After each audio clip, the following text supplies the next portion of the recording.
Ayan guys, meron tayong 4 na tips para mapanatili ang ating viewers na babalik-balik sa atin. Ayan guys, kasi karamihan sa ating mga viewers, hindi na sila bumabalik. Lalo na pag na-follow na po natin sila, okay? Meron tayong 4 na tips na aking ibibigay at sana masundan nyo po ito. Ang number 1 is magkaroon tayo ng original content. Ang ibig sabihin po ng original content, yung sarili nating gawa. Ayan, kasi doon po sa original content, doon natin may papakita yung ating skills. Ayan, yung ating galing.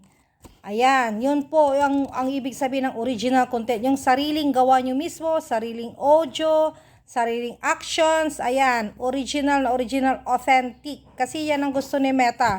Number two, pag may comment sila doon sa inyong video or reels, bilang isang creator, dapat mag-comment kayo doon sa kanilang comment, ayan, para maipakita ninyo na interesado din kayo, na may support kayo, at magkakaroon kayo ng good communication.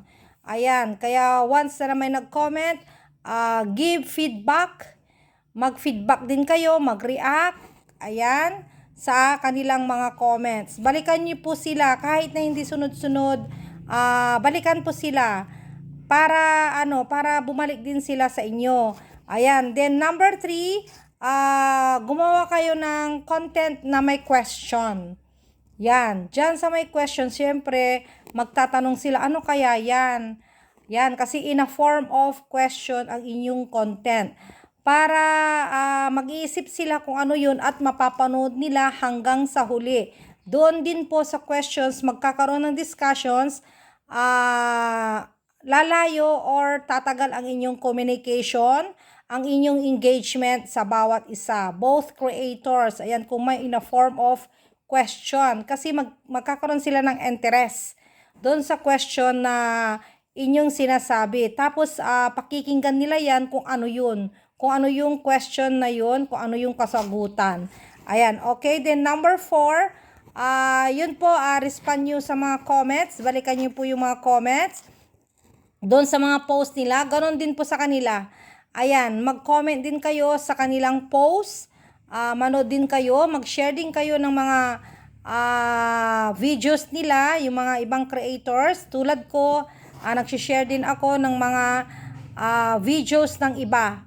Ayan, ng ibang creator. Ayan, follower ko man o hindi, basta pag nagustuhan natin, i-share ko siya para manatili po yung conversation bawat isa. Kasi syempre kung halimbawa maliit tayo na creator, yung mas maliit pa sa atin, at bibigyan natin sila ng pansin, bibigyan natin sila ng interest, magkaka-interest po sila, hahaba po yung inyong communications, tapos babalikan din nila kayo dyan. Ayan. Kaya guys, ganun po ang gawin natin. 4 na tips po ito. Number 1 is original content. Number 2, mag-comment kayo dun sa creator. Ayan, kahit followers nyo or non-follower nyo yan guys. Mag-comment kayo, balikan nyo po sila. At i-share po nyo ang kanilang videos din para may pakita nyo yung support sa kanila at magkaroon kayo ng parang magiging makakakuha ka dyan ng kaibigan mo eh. Yung magiging hindi naman totally friend, ibig sabihin magkaka-close kayo dyan dahil dyan sa communication ninyo, magkakaroon ka ng good support each other. Then number 3 is yung in a form of question ang inyong